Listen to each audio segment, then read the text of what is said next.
यज्ञ में जो आहुति हम डालते हैं वह वातावरण को शुद्ध करता है। एक दिन पेपर में देख रहे थे जल्दी दीपावली के बाद लोगों ने आरोप लगाया, मीडिया कर्मियों ने, कि सबसे ज्यादा पटाखे फोड़े गए हैं दिल्ली में और पूरी दिल्ली की हवा जहरीली हो गई है। अब वहां की जहरीली हवा जब आगे बढ़ेगी तो दिल्ली के अगल बगल बसने वाले प्रांत में भी फैलेगी और हमारे उसको क्या करेंगे, प्रभावित करेंगे, प्रभावित करेंगे। देखिए, हम विचार करें ना करें, यज्ञ के करने से वातावरण ही शुद्ध नहीं होता है, अंतःकरण भी शुद्ध होता है। यज्ञ कर आप जाए मंदिर में जाए और जहां बकरा मुर्गा काटते हैं वहां जाए, अनुभव करिएगा वहां एक शुद्ध वातावरण होता है। मंदिर में जाएंगे तो एक प्रकार का शब्द मिलेगा, एक प्रकार की ऐसी ऊर्जा वहां से उत्पन्न होती है जो कि आपको सुख शांति प्रदान करती है। और वहीं जहां जीवों की हत्या की जाती है वहां चले जाए, देखिए वहां का वातावरण कुछ और होगा। मछली बिकती है वहां जाए, फूल बिकते हैं वहां जाए, दोनों में देखें, दोनों में देखें अंतर होगा। ठीक उसी तरह से जब यज्ञ में आहुति पड़ती है दिव्य आत्माएं, तो यज्ञ में आहुति जो डाला जाता है, तो जो मंत्र बोला जाता है, मंत्र की शक्ति तो ये है जो हवा ऑक्सीजन, ऑक्सीजन होता है, कार्बन डाइऑक्साइड नहीं होता, वह ऑक्सीजन की मात्रा को बढ़ाता है। और आपको याद है कि नहीं याद, ऐसी भारत भूमि में आपके ही सामने, भारत भूमि में संपूर्ण पृथ्वी पर एक बहुत बड़ा हाहाकार कोहरम मचा था। संपूर्ण पृथ्वी कांप गई थी, संपूर्ण देश कांप गए थे, वैज्ञानिक घर के अंदर बंद हो गए थे, बड़े बड़े डॉक्टर लोग शटर बंद करके अंदर चले गए थे, राष्ट्रपति प्रधानमंत्री आदि इत्यादि सब लोग कोई दिखाई नहीं देता था। एक ही शब्द दिखाई देता था कि तो कोरोना आ गया। सुने नहीं सुने? आपके जमाने में आया था, कितने लोग घरा से चल बसे, ऑक्सीजन कम होना शुरू हो जाता था, आदमी मर जाता था।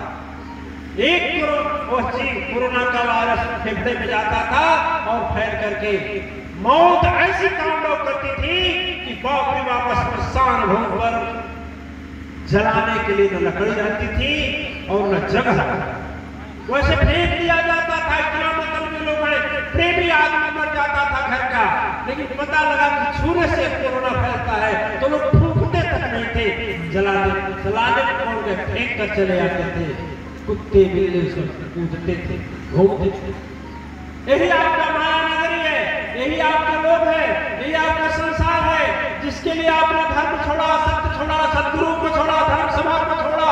वही लोग हैं कि आपको पता लग गया कि आपके छूने से कोरोना वायरस हम तक आ रहा है, तो अपना है लेकिन छूता नहीं है, इतना दूर से छू करके फेंक करके भागता है।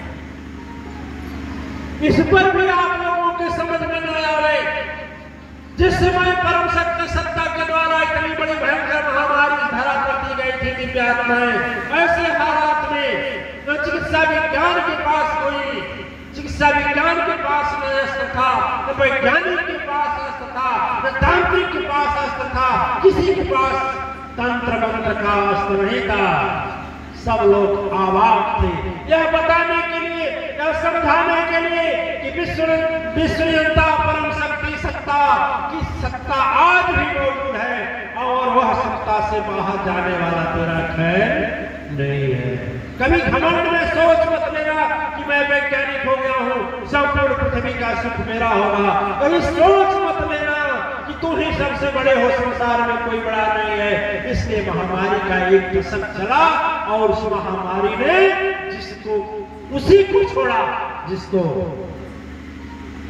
उनकी लिस्ट में नाम नहीं था, जिसका लिस्ट में उनका नाम नहीं था। ऐसे चक्र सतह भुवन, जैसे आप लोग गर्मी में देखे हैं बॉन्डर ऐसे चलता है, घूम रहा करके और उठा ले जाता है, ठीक है। उस बाउंडर में अच्छे अच्छे हमने सुने हैं, बुजुर्गों से सुने हैं कि जब वो बाउंडर होता था इतने पेड़ों को उखाड़ लेता था, तब ले जाकर आकाश में चला जाता था, इतनी ताकत। वो बाउंडर किसने पैदा किया? विज्ञान को नहीं पता, विज्ञान को कुछ नहीं पता। विज्ञान पर लिंग हड़कने वाले और विज्ञान पर झूठा भरोसा करने वाले दुनिया में आज भी विज्ञान के पास कोई जवाब नहीं है कि भूकंप क्यों आता है, और जानकारी भी नहीं है। खगोल शास्त्री कर देंगे, अनाउंस कर देंगे कि हाँ ये घटना होने वाली है, लेकिन दिव्यात्माएं उन्हें जानकारी नहीं। इन हमारे ऋषि मुनि तपस्वी पहले के जो विद्वान थे वह चुपचाप बैठे। आपको मोबाइल में तो पैसा लगता है खरीदने में, पैसा लगता है बनाने में, टावर लगता है उसको चलाने के लिए। हमारे ऋषि मुनि बैठे बैठे बात करते थे, टेलीपैथी इसे बोलते। आज भी सर्च किए जा रहे हैं, सर्च हो रहे हैं।